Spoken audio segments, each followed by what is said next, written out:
then a message from Mom. "Where are you?" Before I could type, twin roars rattled the wall I leaned against.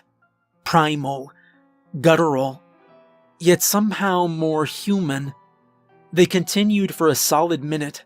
Each paused only briefly, but never at the same time. Eventually, they faded back into silence. My ears returned to a single constant ring. Maybe they descended into quieted grunts I was unable to hear. Maybe even tears. The weight of the dead one lifted with terrifying ease, and the two creatures descended the steps of the porch and back into the night. It was finally over. Mom and I texted back and forth. I told her to call 911 and I'd stay put and warn her if those things came back. Even though I couldn't hear much, I could feel, and I was too close to this wall to risk calling for help myself. I couldn't hear well enough to speak with a dispatcher anyway.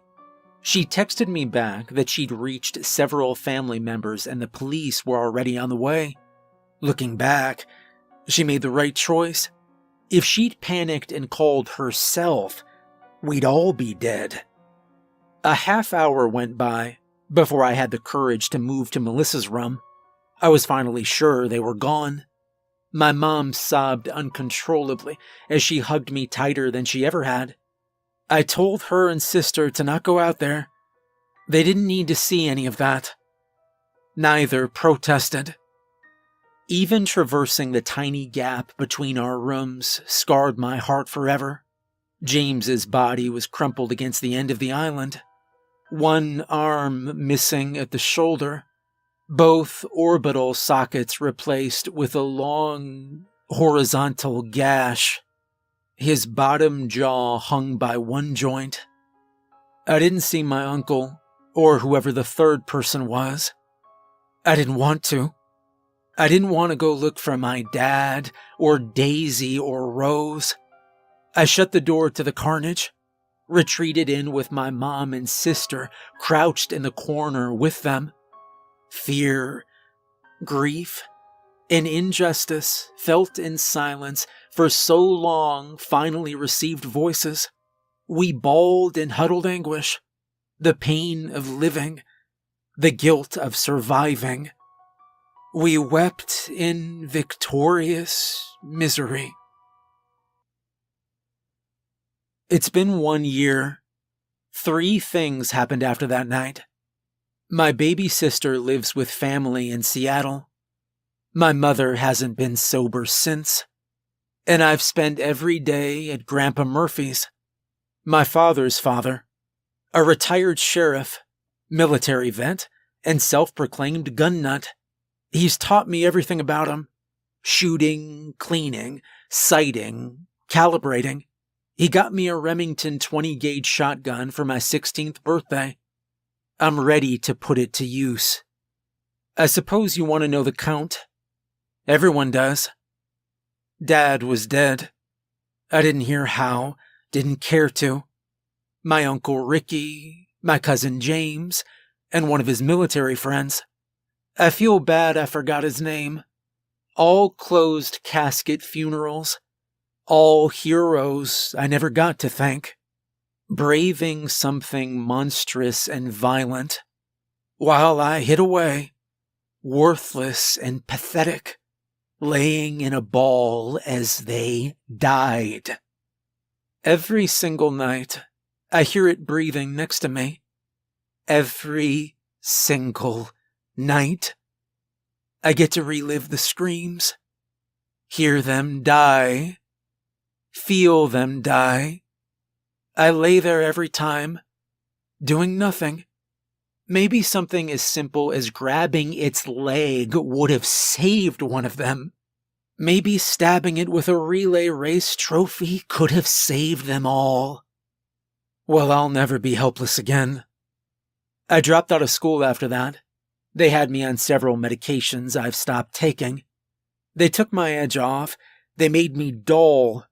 I've been training with Grandpa. Even in retirement, he's maintained his fitness, still able to march up and down mountains on his bi-monthly hunting excursions I've been joining him on. We've practiced with rifles, small arms, close-quarter fighting, and several months of Krav Maga. The last one is more for fitness and good for a young man to know, Grandpa says. He always apologizes to me, says he wishes he would have been there. I do too, but he shouldn't feel that guilt. It wasn't his fault. There was a triple homicide somewhere east of Livingston. Being an ex-sheriff has its perks. Grandpa said to Packlight, that's code for we will be moving a lot. It's finally time. My preparation is about to pay off. I'm taking my two favorite pistols, my Sauer P320 and my Desert Eagle. I named them Daisy and Rose. Fitting. Ironic. Poetic. Call it whatever you want. This all started with a daisy and rose barking in the night. And it's gonna end that way too.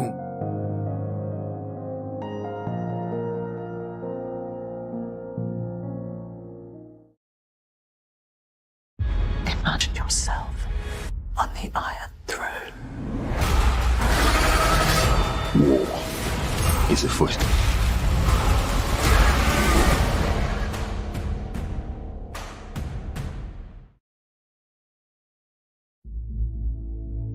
There were 3 of us on the mission. We'd been briefed at the base as dusk fell by an officer none of us had ever met before. You will parachute in tonight, he told us. Your target is a scientist whose speciality is mixing up batches of new and very experimental chemicals for a country whose aims do not align with our own. We would like to do this in person on home soil. You will go in quick and clean and you will extract him. His location will be provided when you are in transit. We were not asked if we had any questions. 30 minutes later, we were on board and in the air. An NCO officer came over to join us. He took out a tablet. This is a satellite image taken 6 months ago, he said. We were hoping to provide you with an up-to-date visual and had a new image taken 48 hours ago. But there was a dense mist obscuring everything, so this one will have to do. He had a real good old accent that, in other circumstances, could have been quite charming. Hunched over in the gloomy interior of the plane, he was all business. Your area of operation is laid out around a simple grid system. There are low-level apartments running the length of the main streets, with shops where the street meets centrally to form a kind of town square. There's a couple of bars as well, a clinic, a funeral parlor, and a school. Everything you need for a rich and fulfilling life. Your target lives in one of the larger houses ringing the west of town. These are all in their own grounds. His workplace is another mile out, just on the outskirts. It presents itself as a simple plant manufacturing chemicals for use in the agricultural industry. But, really, it's a research facility. There are armed guards on duty 24/7, and they can keep patrolling in total ignorance of your activity if everything goes to plan. Once you've secured the target, there will be a ride-out waiting at your exit point. This is 20 miles south, just over the border and into a country that we're on slightly better terms with. We wouldn't invite them over for a beer on Friday night, but we also wouldn't go fetch the shotgun if we saw them in our yard. As for your entry point, that will be the old town to the northeast. There's a bunch of houses here that are long abandoned, and a church and a graveyard, both still in use. So the only people you're in danger of disturbing here are the dearly departed. And that's it. Apart from the usual words of encouragement, if you're detained, there will be absolute denial from our side. You're on your own. None of us said anything in reply. For my part, I've been taking part in covert operations for more than 10 years, and nothing about this came as any surprise to me. Don't get me wrong, it stank, but this was my job. If I'd wanted an easy life, I would have been teaching bored housewives to play golf somewhere sunny. I closed my eyes, slowed my breathing, and tried to rest. 2 hours later, the signal came. It was time to jump out of a perfectly comfortable plane. The descent and landing went by the book, and within minutes our parachutes were hidden and we were moving silently through the graveyard. A gargoyle perched over a tomb was giving me a dirty look. I didn't take it personally. Its face was made for scowling. To our left, the church stood shrouded in darkness. The only lights were the stars in the sky and a quarter moon. That suited me just fine. I took a sip of water.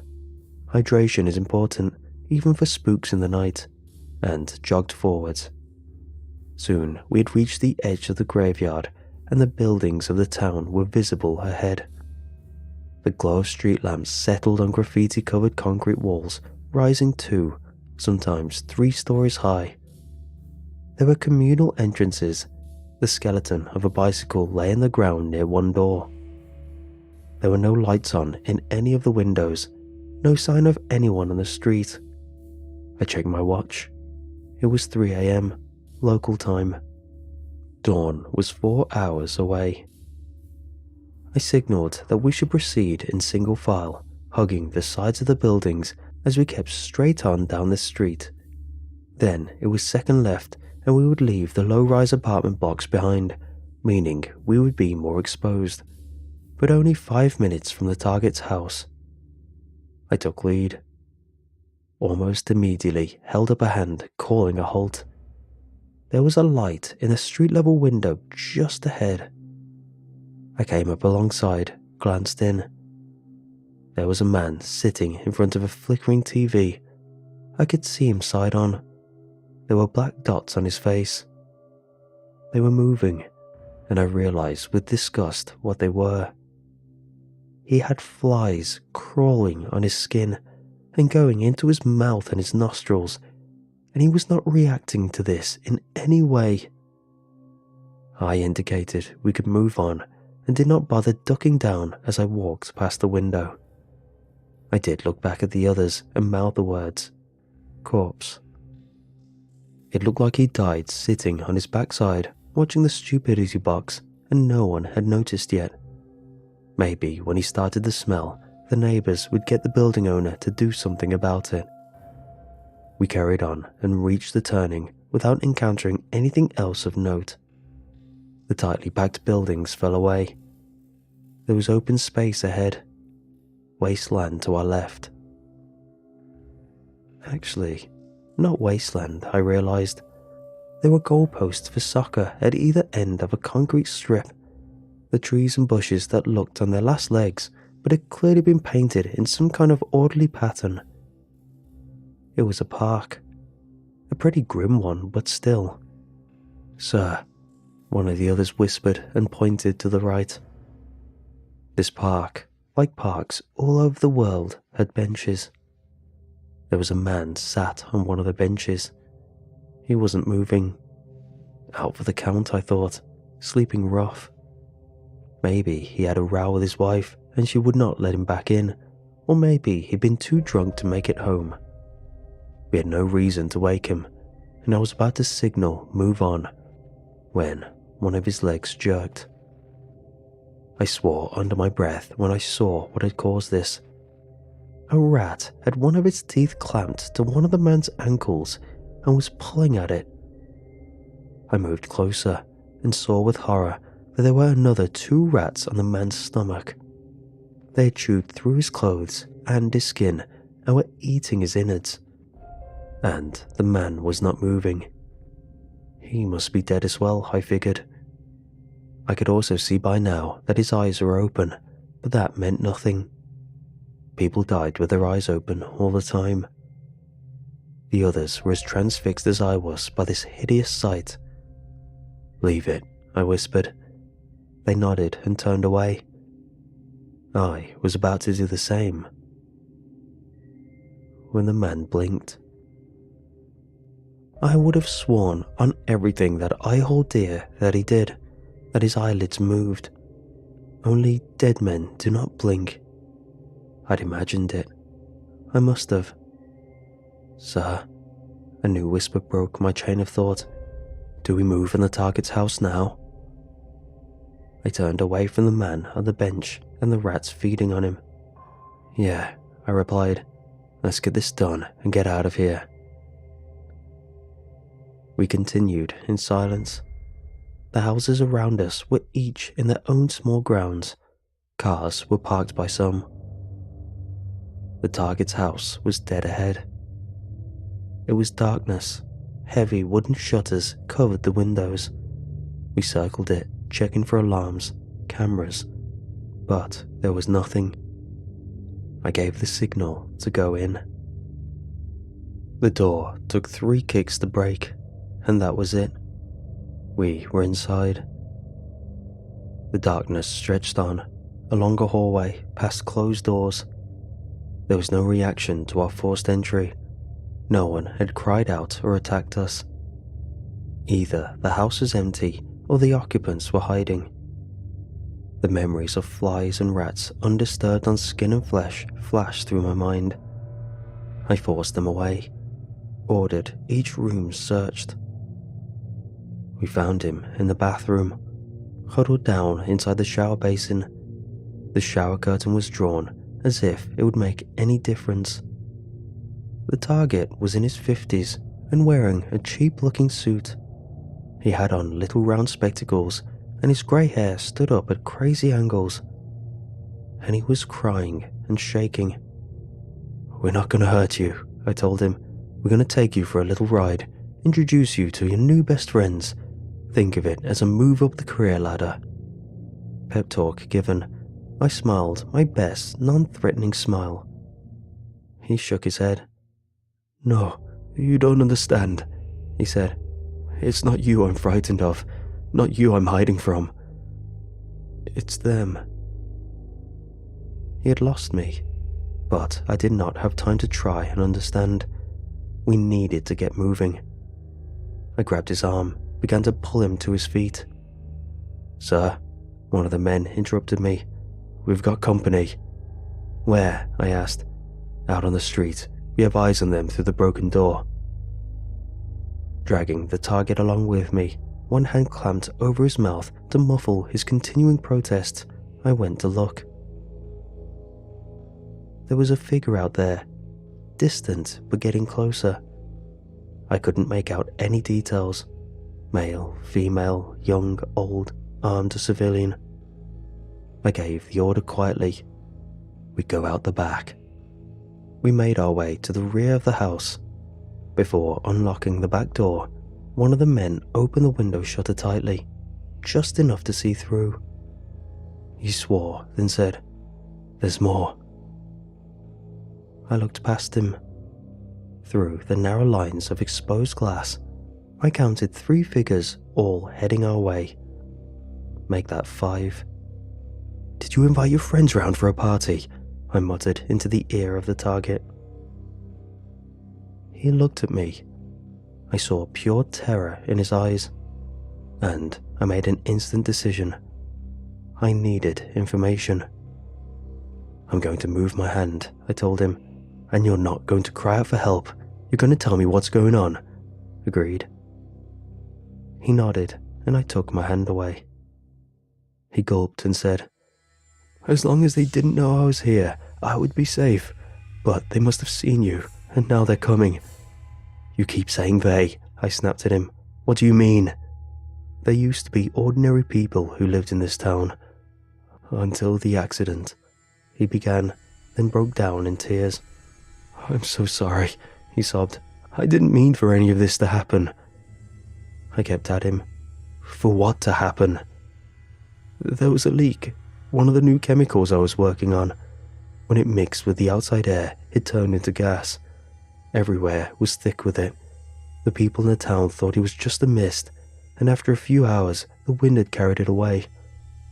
That was just the beginning of the nightmare." He was about to go on when I heard footsteps behind me. There was someone coming through the broken front door. They were not alone. More figures were crowded behind him, all trying to force their way through at once. As the first of them stepped closer, I realized that the fact the mission had been compromised was the least of my worries.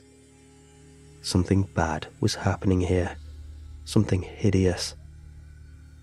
The figure that was just now feet away from me had once been human. Now, it was an aberration. The skin of its face was hideously pale and covered in open, weeping wounds.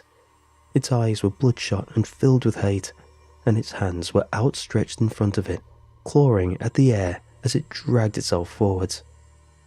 As it moved, a low, guttural groan drifted from in between its lips.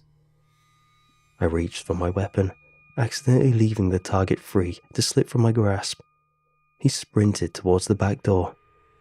"I'll get him," I yelled. "You repel these things." I had no name for them then, no understanding. I turned and ran after the target. Ahead, the target was through the back door and running into the grounds. I emerged close behind him and saw that he was surrounded. The 5 had become dozens. There was a mob of the things. Their distorted moans rose into the night as one sickening voice. Their hate-filled gazes were all turned towards the target. The scientist we had been sent to spirit away. He was turning in a circle, staring helplessly as the things came closer. Then they fell on him. They bit and tore and ripped. I looked away. I could not bear to see and staggered backwards into the house. There was no sound of firing now. The hall was a sea of things. Somewhere amongst them were the men I'd come on this mission with. I could only hope they no longer felt, no longer understood what was happening to them. One of the things looked up from its frenzy. Its face was stained with blood, and a strip of flesh hung from its mouth. It saw me. Its eyes widened, and it lifted its arm slowly and pointed a pale finger at me, and moaned. Others looked up at this and began to detach themselves, began to creep towards me. I broke free of the reverie which terror had forced on me and darted through the open door towards the showers.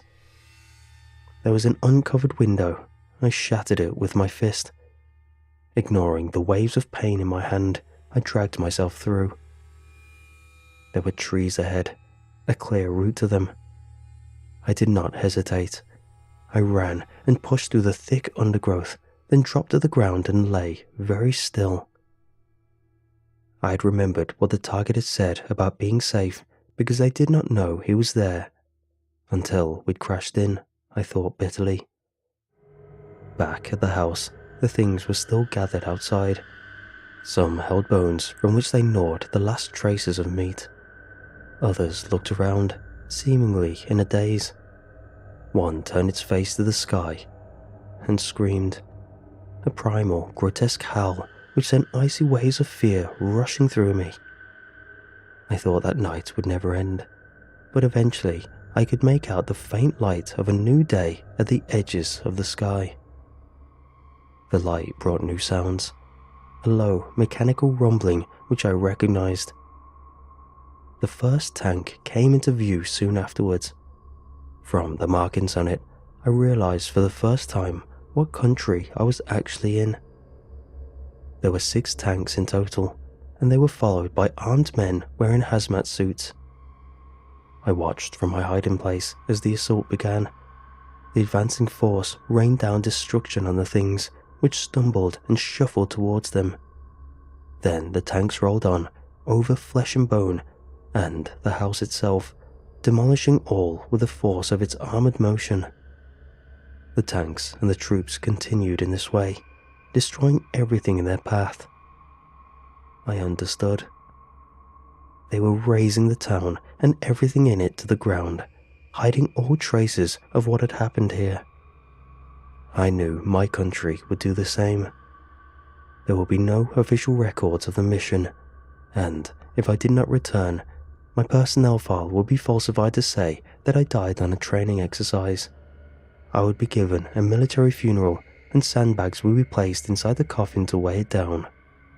And if that happened, I thought, my mind racing, it would also give me the chance to start again, under a new name, to live a better life somewhere new. Nightfall is close. I remain still and hidden, and I've made my decision. I will walk away into the darkness. I will no longer exist. This testimony will be all that remains.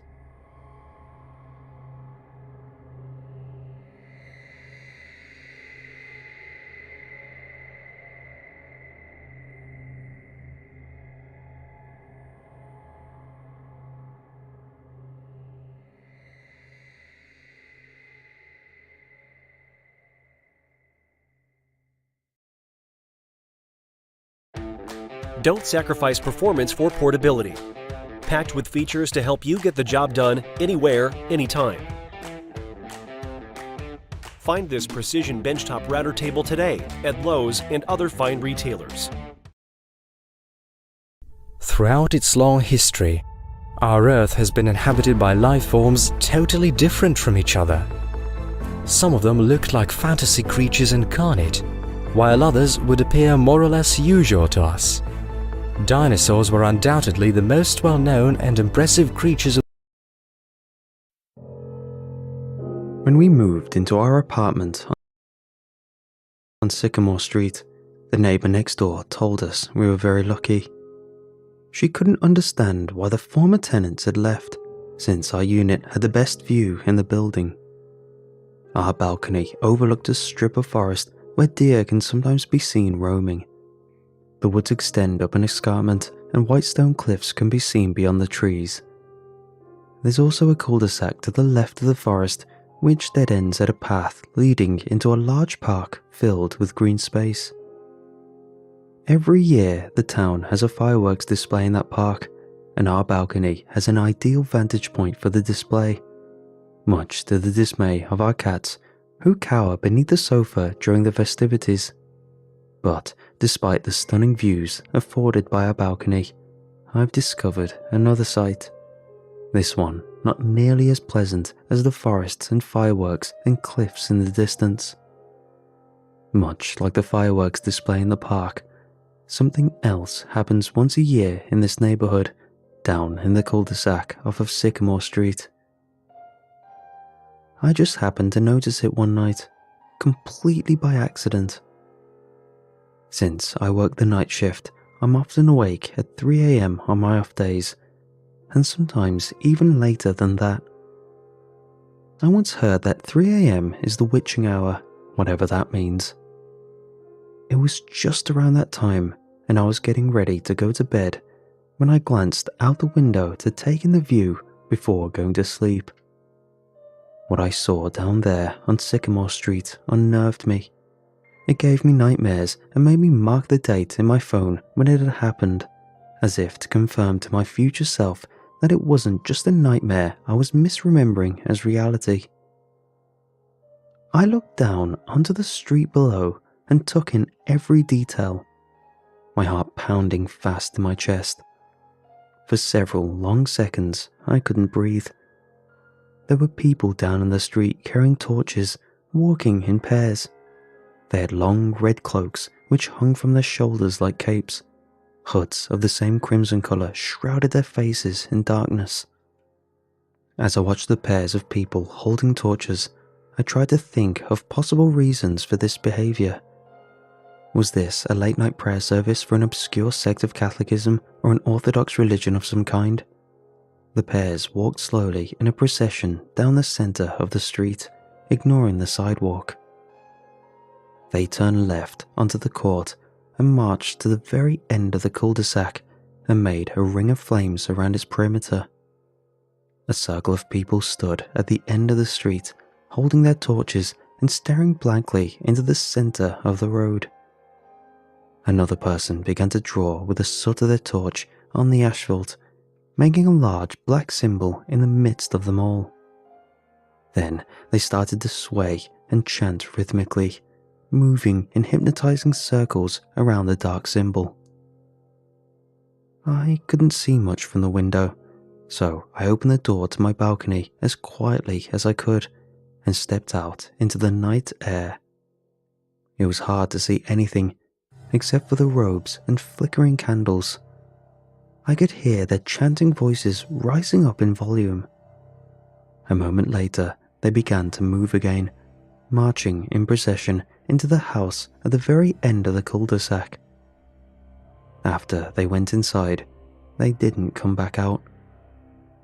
I stayed up for hours and observed the home until the sun rose and my wife came out asking what was wrong. "Nothing, just admiring the view." "Why are you staring at that house? It's creepy. Go to bed. It's 9 a.m. Have you been awake all night?" I thought about telling her what I'd seen, but I couldn't bring myself to do it. I was worried she would think I was losing my mind. It certainly didn't sound like something that would happen in this quaint little town we'd moved to. It seemed like something out of a horror movie. I went to bed and tried to forget about it, but couldn't. And when I woke up and walked down the street later on, whatever symbol had been drawn on the pavement was gone, as if it had never existed. Over the next year, I couldn't help but recall what I'd seen again and again. I didn't tell anyone, but I looked at that date reminder on my phone regularly. I also checked online to see if there was some religious significance to that specific date of the year, but could find nothing aside from the fact that May 16th is apparently National Sea Monkey Day, Nickel Day, and Supply Chain Professionals Day. And none of those seemed to explain what I'd witnessed. It was gnawing at me all year, and as the date approached in my calendar again, I couldn't help but wonder if what I'd witnessed was a yearly event. It reminded me of druidic or pagan rituals, and I thought maybe it would occur again on the same date the following year, and if a better look at the symbol could explain anything. I wondered if I could see something if I could get closer. I decided to try. So that night, after a year of waiting, I went out into the forest beside the cul-de-sac, wearing all black clothing and a ski mask for good measure.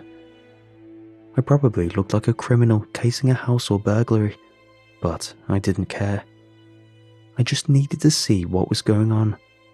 What was really happening on Sycamore Street? I stood out there in the forest, watching quietly as the street remained empty. Afraid someone might see me if I did anything, I remained motionless and resisted the temptation to check the time on my phone. The moon above was pink and ominous, hanging bloated in the sky. A rare lunar eclipse had occurred around midnight, and the sky still looked faintly purple and bathed the neighborhood in an eerie vermilion glow. After a long period of waiting, I almost began heading home. But then, just as I was about to leave, I heard voices rising up under the night air. A low, humming chant and flickering torches bobbing up and down could be seen emerging from behind the houses adjacent to the forest. A procession of robed, hooded figures made their way to the end of the cul-de-sac, then made a ring around the end of the road, in much the same way they had a year prior. Only now, I was much closer, and could almost overhear what they were saying. I decided to creep a little closer, moving as quietly as I could through the forest, being careful not to step on any twigs or branches which would signal my location. A figure was drawing a symbol in the center of the road again, scraping the burnt torch's end across the pavement and leaving a black mark behind. The others hummed and chanted rhythmically, moving in slow circles around him. Someone was leading a young woman dressed in white towards the center of the ring. "Who are these people?" I whispered to myself so quietly I could barely hear it. And yet, they seemed to hear it very well. One of the hooded figures, who was much taller than the others, spun around and signaled in my direction, whispering something to the others. I was terrified to see several of them go down on all fours like animals, dropping their torches and scurrying off into the darkness like dogs sent to track a fresh quarry. They moved with inhuman speed, their cloaks fluttering in the wind behind them as they raced into the woods, heading straight for me. My heart skipped a beat and my breath caught in my throat as I froze, momentarily stunned into inaction. After what felt like hours, I managed to convince my legs to move and began to run, no longer caring about the sounds my feet made or the keys jingling in my pocket. My apartment was not far, only 100 yards or so. But those things were fast, and they'd gotten a large head start. As I ran, my skin was scraped by passing thorn bushes. I ploughed through shrubbery, leaping over logs and fallen trees, tripping to the ground and stumbling back to my feet, too terrified to look back. With only a few steps to go until I reached the parking lot, something grabbed me roughly from behind. I was dragged screaming through the forest by something stronger than any man. I was pulled towards the ceremony, still in progress. Whatever was holding me was powerful, its hands wrinkled with age and its face shrouded in darkness. Large black talons protruded from the ends of its fingers, and I wondered if this thing had once been a man, and if so, what was it now? "You are not meant to witness this event," a hooded figure said once I'd been dragged into the roadway. "You have not been initiated yet." It was a woman speaking. She was the tallest among the group, her crimson robe fringed with gold. As she spoke, she produced a long, curved knife from the folds of her robes. "Give me your hand." I couldn't move. I didn't want to move. The knife looked very sharp. She nodded ever so slightly to the robed figures on either side of me, and they grabbed my hand, holding it out in front of me as I screamed. My mouth was quickly covered by a strong hand. The woman began to carve something into my palm, blood welling up in the incision until it made a pool of red, which she had to mop away so that she could finish. All the while, my screaming was muffled by the men around me, holding me tightly. Horrendous pain jolted through me all the way up my arm as she dug the point of the knife into my flesh and worked slowly to finish the symbol. When it was done, she closed my fist tightly, allowing the blood to drip down onto the asphalt of the street. It looked like the symbol drawn in charcoal, now highlighted with shades of red from my blood. It was an enormous millipede, wrapped around the center of the earth. The ground began to tremble and shake beneath our feet like an earthquake. Everyone around me stayed still, but I was terrified and tried to run. The pavement started to crack beneath me, and I tried to move away, but the acolytes of this strange secret society held me tightly to prevent me from fleeing. "Bear witness, you are now one with us. Behold the many-legged god," the woman screamed, the earth breaking open beneath her to reveal a black chasm of unfathomable depths. "Let me go," I cried out, biting the hand of the man who was muffling my screams for help. I kicked his shin, elbowing and thrashing and trying to get away. "I don't want to be a part of this." They all gasped as a huge, insectile face began to appear from beneath the cracked pavement, from within the dark abyss. "No, he cannot be allowed to speak. Silence, he'll ruin everything," the woman cried. "He mustn't refuse." But it was too late. Whatever was meant to happen was no longer going to happen as they planned. I guessed that I was meant to be a sacrifice for this huge millipede which they worshipped as a deity, but I needed to go willingly, or at the very least, silently. And now the beast was furious at their insolence. "Choose me, I'll be the sacrifice," one of the acolytes called out. "I'll do it willingly." The massive millipede emerged from beneath the ground, appearing to be the size of a subway train, then a freight train. But it never ended. It just continued to grow in size, each lumpy section of midnight black thorax driven by a huge, disgusting set of hairy legs. Its freakish body repeated over and over as it climbed out from the dark abyss, its mandibles clicking loudly as it eyed the figures in robes bowing down the street.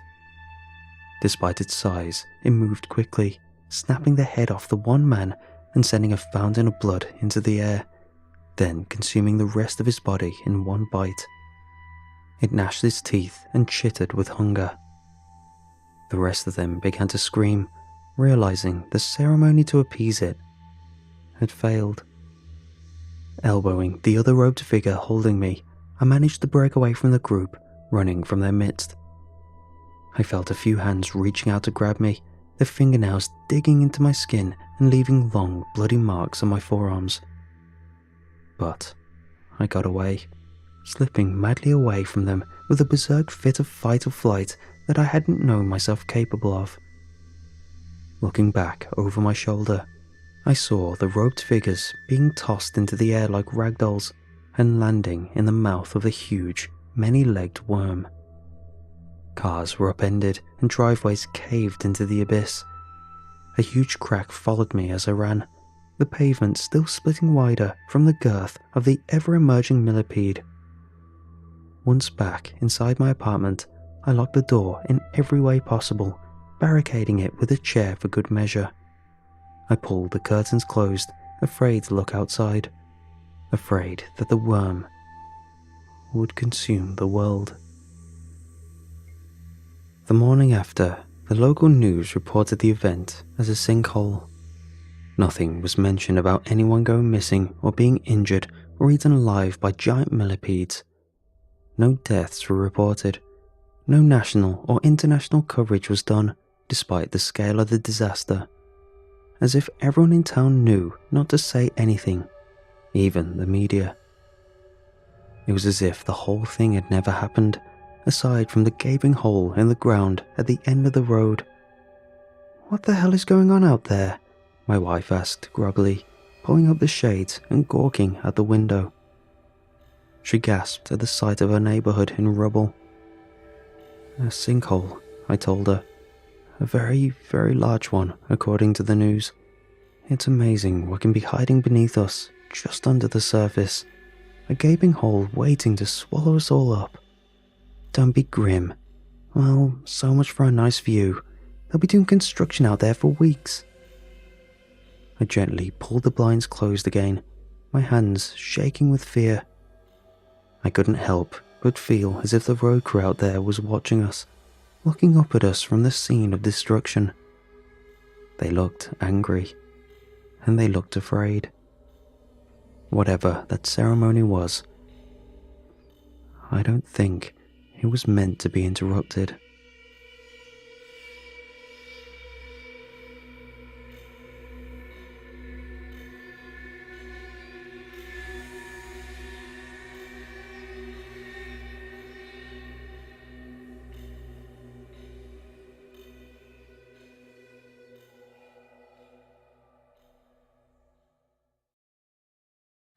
Hitting the road?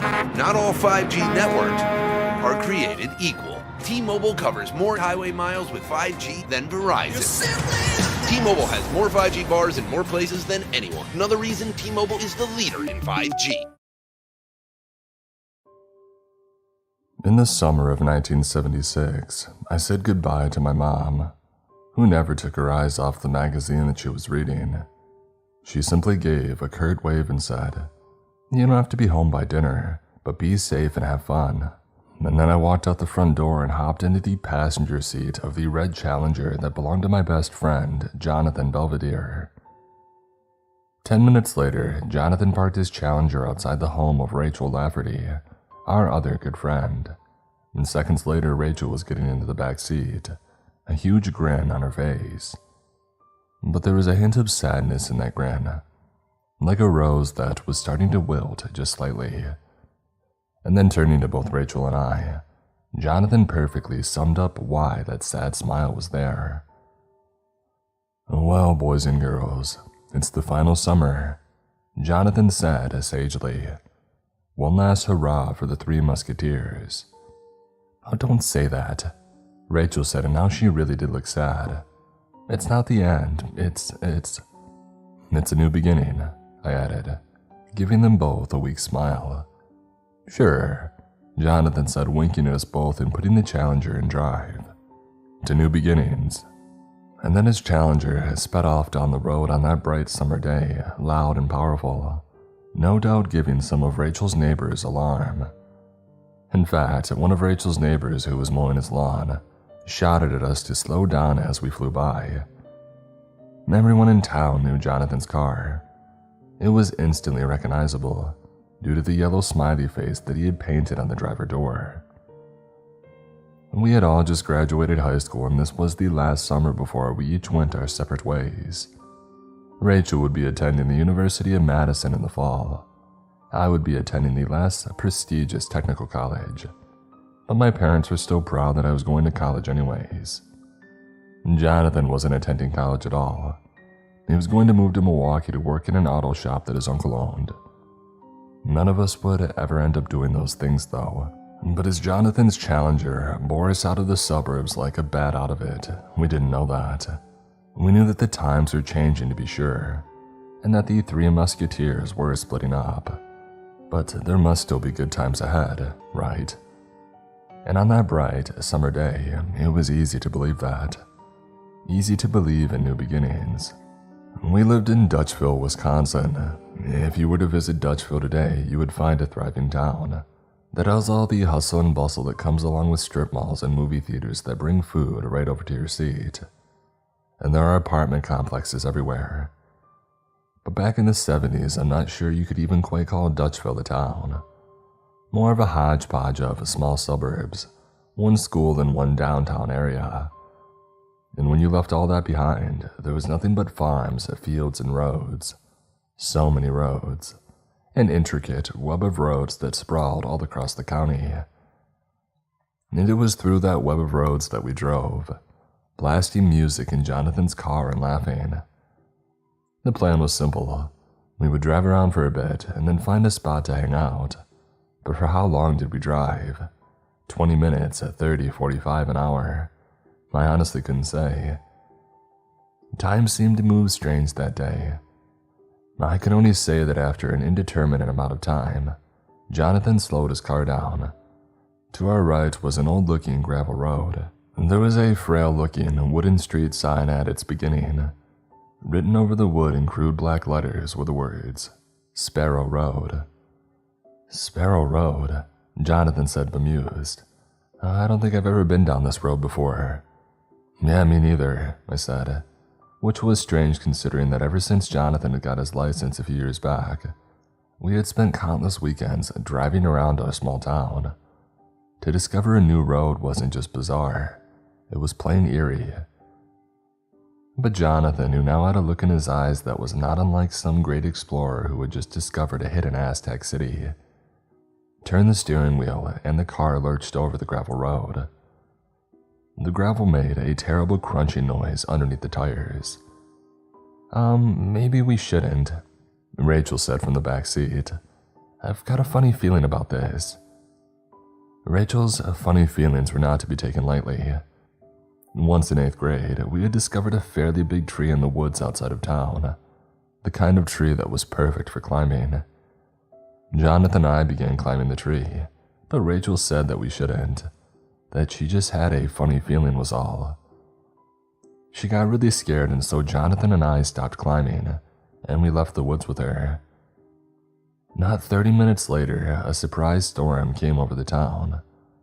When we went back into the woods the next day, the tree that we had been climbing had been struck down by lightning. The tree, which had seemed so large and ancient the day before, had now been reduced to blackened wood. And had we not listened to Rachel that day, Jonathan and I might have been burned along with it. There were other moments since then, smaller moments, but moments where Rachel's funny feeling came in handy. Maybe Rachel's right, I said. Oh, it's fine, Padre, Jonathan said, choosing to ignore Rachel's warning. He occasionally liked to call me Padre because one time in 7th grade, I jokingly said that I wanted to become a priest. The car began to pick up speed. What better way to spend the final summer than explore some strange roads, huh? We'll just cruise for a little bit and then find a place to hang." Rachel said nothing, but when I turned to look at her, she had a worried look on her face. I don't know how long we cruised down that terrible gravel road.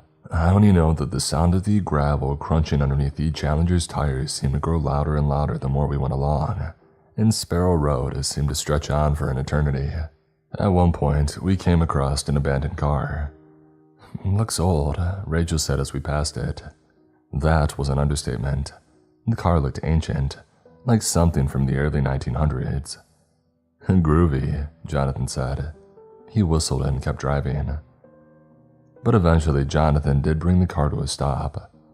On our right was nothing but a field of green grass, and on our left was the same, except jutting out from the grass just a few feet from the road was a stone well. "This looks like as good a spot as any," Jonathan said, turning off the car. We gathered up our goods, that is the beer that Jonathan had stored in the car, and got out. The stone well had a small roof over it, and just a little bit below the roof was a bar looped with a rope. On the bar's right end was a wheel crank that, when turned, would ease the rope down into the well. Sitting on top of the well's roof was a big black crow. It cawed as we approached, and Jonathan shot it, but it only flew a few feet away and regarded us reproachfully with its head cocked to the side. The three of us looked down into the well. The mouth of the well was wide, very, very wide. I'll never forget the shivers that went up my back as we looked into it. You couldn't see the bottom of it. The stone walls seemed to go down for a few feet, and then there was nothing but blackness stretching into infinity. No sign of any water either. No plausible way to tell how deep it went, not with your eyes at least. And there was something terrible about that darkness. You stared down into the well, and the well seemed to stare back. "Hello," Jonathan yelled into the darkness, and his voice echoed, and then it faded away. "And trippy stuff," Jonathan said, grinning. "Creepy," Rachel said. "You can't see the bottom."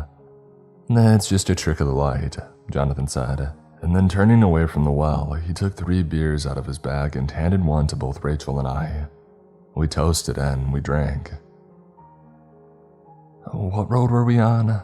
Rachel said sometime later. "Huh?" Jonathan replied.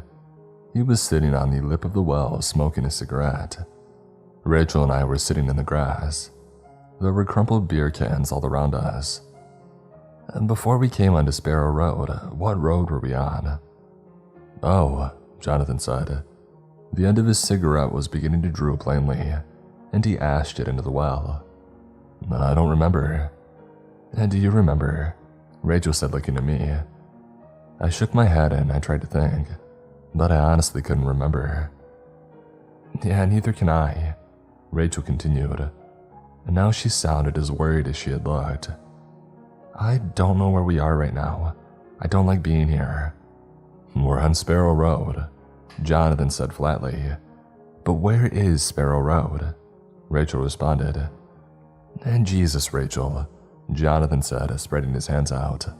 "It's somewhere in Dutchville County, obviously." "Yeah, maybe Rachel's right," I said. "Maybe we should head back. Remember the tree—" "Oh, don't give me the tree thing again," Jonathan said, and he threw his entire cigarette into the well. "I know you guys must think that you're so much smarter than me because you got into college and all." "Jonathan, that's not at all," Rachel tried to say but was cut off. "But I'm not as dumb as you might think, Rachel Lafferty. And if I am, then who better to recognize a dumb luck than a dummy himself? Because that tree thing, that was just pure dumb luck, and you've been holding that over our heads for so long. And I do remember what road we were on. We were on Mulberry Road, and then it turned onto Sparrow Road."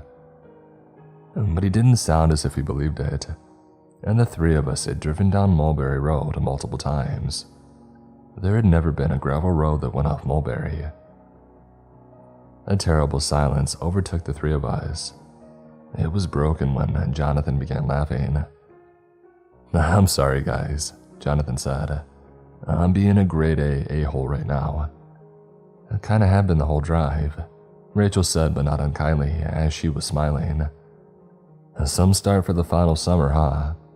Jonathan said, meeting her smile. And then the three of us started laughing. It was the last good laugh I remember having. And then after our laughter had subsided, Jonathan said, "Yeah, you're right though, this place is creepy. Let's head back." "Really?" Rachel said. "Really," Jonathan replied. Memories are a funny thing. I played back what happens next in my head. Sometimes that stupid crow is back on the roof of the well, and when it caws, it surprises Jonathan. Other times, the crow isn't there at all. But regardless of the variations in my memory, the result is always the same. Rachel and I stand up in the grass, and as Jonathan gets up from the lip of the stone well, he loses his balance. His hand slips as he tries to grab the well, and he falls backwards. He falls into the well. Jonathan didn't scream as he fell backwards. He simply made a short, gasping noise. The back of his head hit the rope bar, and then he fell down into the gaping maw of the well. Rachel and I immediately rushed to the well and looked down. There was no sign of Jonathan. There was one horrible moment where Rachel and I didn't say anything. I think because morbidly, we were both waiting for the sound of him hitting the bottom of the well. But no sound ever came. And then Rachel and I began screaming. We began screaming Jonathan's name, begging him to answer us, but there was no reply. Only darkness stared up at us. "We need to help," I said, and then a sick realization came over me. Oh Jesus, Rachel, Jonathan had the keys. I stared over at Jonathan's Challenger. The yellow smiley face on the driver door seemed to stare back at me mockingly. "I'll run," I said. "I'll run as fast as I can to town and I'll get help." I was already beginning to move. "Wait," Rachel said. "Just wait." She walked over to the wheel crank and began to turn it. Rope began to pull down. "What are you doing?" I asked, mortified as Rachel began to tie the rope around her waist. "Do you remember my cousin Anton?" Rachel asked. Vaguely," I said. "Look, Rachel, I went to visit him a couple of summers ago. My uncle had a farm and they had a ground well just like this on their land. Anton, he's a couple years younger than us and he's not that bright. Well, he fell into the well. I was the one that found him because I heard him screaming. My uncle told my aunt to go get help. But do you know what my uncle did? He went down into the well. He stayed down there with Anton for hours. Later that night, he told me that getting a person out of a well isn't the tricky part. It's making sure that they're still alive when you bring them up that's hard. Do you understand? Bringing Anton up wasn't the priority. Stopping the bleeding was. Jonathan's down there and he's probably bleeding. We can't just leave him down there. And I think we're far, very, very far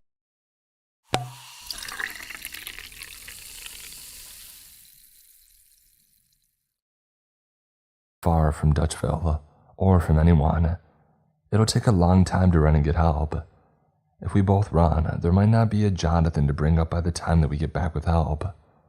So before you leave, you're going to lower me down that well, and I'm going to help Jonathan because he's probably unconscious down there, and he's probably bleeding." "Jesus Christ, Rachel, you want to go down there?" "It's not that deep," Rachel said, staring down the well. She sounded as if she was talking more to herself than to me. "It's just a trick of the light. Wells are never that deep. The one that Anton fell into wasn't that deep." Rachel didn't mention that she had probably been able to see Anton at the bottom of the well that he had fallen into. There was no seeing the bottom of this well. Someone has to stop the bleeding. Rachel had swung both her legs over the well and was now dangling over the darkness.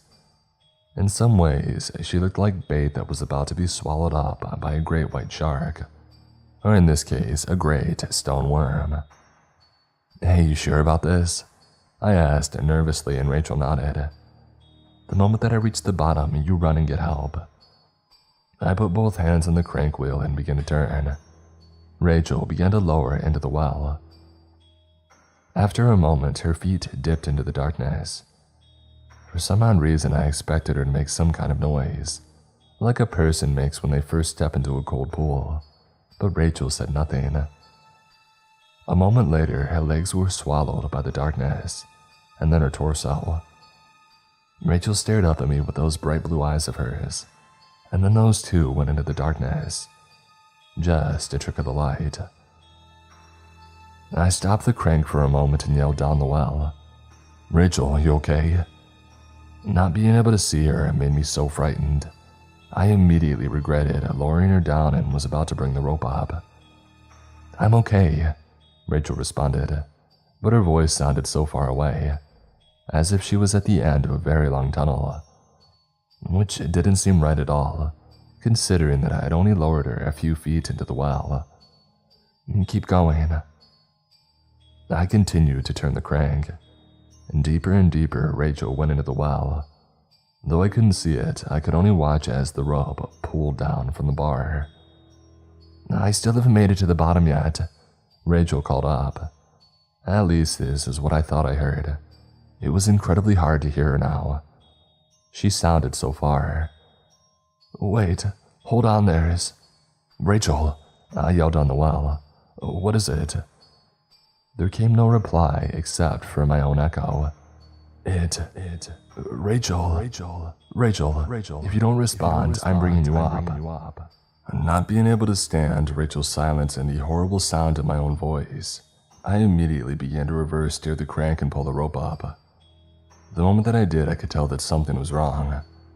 The rope felt much lighter than it should have, and I turned the wheel like a madman. I could already feel my fingers starting to blister, and then the end of the rope receded out of the darkness and into the light of the day. It was no longer tied around Rachel. It wasn't tied around anything, and Rachel was nowhere to be seen. I stared numbly at the end of the rope, which now looked frayed as if it had been cut or chewed by something. I looked down the well and that terrible empty darkness stared back. At some point Rachel had become untied and fell further into the well, but like Jonathan, there came no sound of her hitting the bottom, if there even was a bottom. I screamed down the well, and I screamed for both Rachel and Jonathan, but again I was only met with the sound of my own echo. For one insane moment I thought of lowering the length of the entire rope into the well, and then climbing down it like some kind of firefighter. But the thought disappeared as I stared down into the darkness. It was replaced by another thought. I could feel a strange pulling sensation in the back of my head, and as I stared down the well, it was almost as if the darkness was slowly rising to meet me. "Just fall in," the thought in the back of my head said. It spoke in a clear voice, almost too clear to be only a thought. "Just fall in and ride the endless well. Jonathan and Rachel are down here. They're falling and they'll always be falling." Higher and higher the darkness climbed. I continued to stare down in it as if in a trance. I could feel myself leaning over the lip of the well, leaning further and further in. "Just fall, fall, fall." I was so close to falling in when I heard the sound of a crow cawing.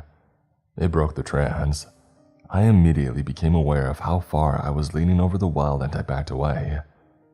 The crow, and it was undoubtedly the same crow that we saw when we first came to the well. It continued to caw. It sounded like laughter. That was enough. I ran away, screaming. I ran for what felt like an endless amount of time. At some point, though, I did reach the end of the gravel road, and I continued to run, searching for help, screaming for it. Nothing around me looked familiar at all, and there wasn't a soul in sight. The roads were completely empty. I think we're far, very, very far from Dutchville, or from anyone. We had left my home at around 9:45 a.m. It had been a bright, beautiful summer day. When I finally stumbled across the diner, it was pitch black outside. When I first saw the diner, I wasn't sure if it was real. I had the same feeling that a man who had been roaming the desert might feel when suddenly he came across a beautiful oasis. Was it some terrible trick? A cruel mirage? I had been running around empty roads for who knows how long, and now suddenly here, with a bit of civilization. The diner had a bright red neon sign on top of it that read, Shelley's Diner. It hurt my eyes, but I could smell coffee coming from inside, and that was a good smell. As I shuffled to the diner's entrance, I noticed the handful of cars in the parking lot. They each had Kansas license plates. I walked through the diner's front door like a corpse. "I'll be with you in a second, sweetheart," the waitress was saying, and then she stopped when she saw me stumble through the door. I imagined that I looked like a corpse as well. "Please help us," I said, and my voice felt weak. Tears were streaking down my cheeks. There was only a handful of patrons in the diner, and they all turned to look at me. "My friends need help. God, please help us." I was in Short Falls, Kansas. That's what the waitress told me when I asked her where I was. I had been in Dutchville, Wisconsin in the morning, and now I was in a small county that was at least 12 hours away. It's impossible, of course. There's no way that we had driven that far or in that direction. There was no way that any of this could be real. But the diner was real. The coffee that the waitress had given me was real too, and so were those license plates outside. I told my story to the patrons, and they listened with rapt attention. When I had finished, a small murmur broke out in the diner. I could tell by the look in their eyes that none of them believed me. They regarded me the same way one might regard a sick dog. "Oh, son, I lived here my whole life," an older man said, "and I never once seen any Sparrow Road." Another murmur, this one of agreement, broke out in the diner. "I don't care if you believe me. Please, just help my friends." There had been a search. The waitress had called the Short Falls Sheriff Department, and they listened to my story, and when I was finished, they looked at me the same way the patrons of the diner had. But they did their due diligence, and they had even called the station in Dutchville too. And when they realized that I was telling the truth and that I was from Wisconsin, they did raise their eyebrows. And when I called my mom and they listened to me cry on the phone with her, that did more than raise their eyebrows. It caused their faces to turn white. I stopped looking so much like a sick dog to them. So, there had been a search, and a collaboration between the Short Falls Sheriff Department and the Dutchville Sheriff Department was formed. And I had even ridden in the passenger seat with the sheriff, trying my best to guide him and backtrack my steps to that terrible gravel road. We drove around that small Kansas county for hours. None of the roads that we drove on looked anything like the roads that I had seen before. These roads were normal roads. They had normal traffic and streetlights. But those other roads that I had traveled when I fled from Sparrow Road, those had been deserted roads, quiet roads. Eventually, Jonathan's and Rachel's parents both came out to Short Falls to help look, and that had been hard to face them. But they had never blamed me, had never once questioned the validity of my story. That had been nice of them. Yes, there had been a search, more than one actually, but it all seemed to blur into one long, hopeless endeavor. And despite how long we looked, we never found any Sparrow Road, not in Short Falls, Kansas or Dutchville, Wisconsin. Jonathan and Rachel were officially designated by the state as missing. My story was eventually disregarded as more plausible theories came to light, theories that the state were more willing to accept. I had suffered some kind of heat stroke, according to the medical experts that had examined me after. We had gone riding, maybe there had been a crash, or maybe they had ditched me. Either way, I had gotten separated from the car, and I had suffered a heat stroke, and ended up all the way in Short Falls, Kansas. Sure. And now my two best friends were simply missing. Falling, not missing. Falling. I did find that well again, however, some years later. I never went to college, technical or otherwise, and my parents understood. Even in their sloped shoulders told me that they wished I would give it, what's the saying, the old college try. They understood my depression. Although we never called it that and spent most of our time talking around it. And so instead of going to college in Madison, I hung around Dutchville, doing odd-end jobs here and there. And of course, I would always keep my eyes open for an old gravel road. Sometimes I swear that I would see it, only to blink and it would be gone. It was 3 years later when I found the well again. I was sitting on the back porch of my parents' house and nursing a glass of whiskey. I had actually put off drinking since that horrible day in '76.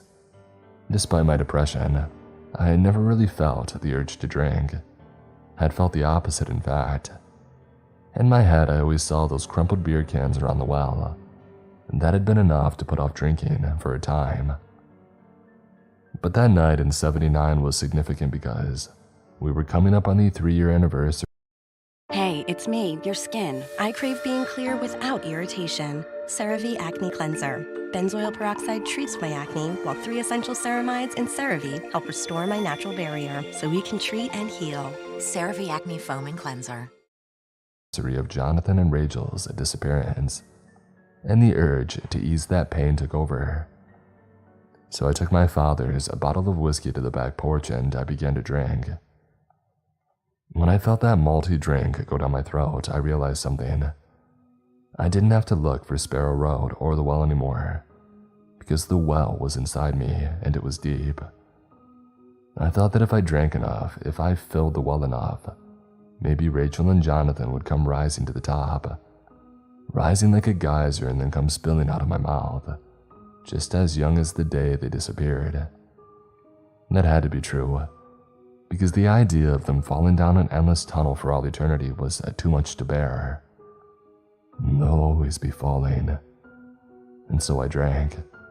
I filled the well. A couple years later, I had been in a bar filling the well when a man in a trucker's hat walked in. The bar owner was upset at the man because he had been late on delivering something to the bar. He was at least a day late on his order. The trucker explained that he had gotten turned around on his way.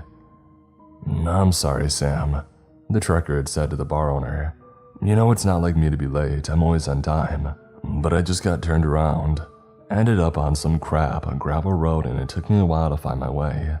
Strangest thing, a bunch of abandoned cars on that road." "What road?" I had grabbed the man on the shoulder and he jerked around in surprise. Bye, And the everybody. bar owner looked at me just like those I have other to diner start cooking patrons in dinner. Short Falls had all Have a those great years night. ago. "Hey fella, would you mind letting go of my shoulder?" the trucker had asked, and I tightened my grip.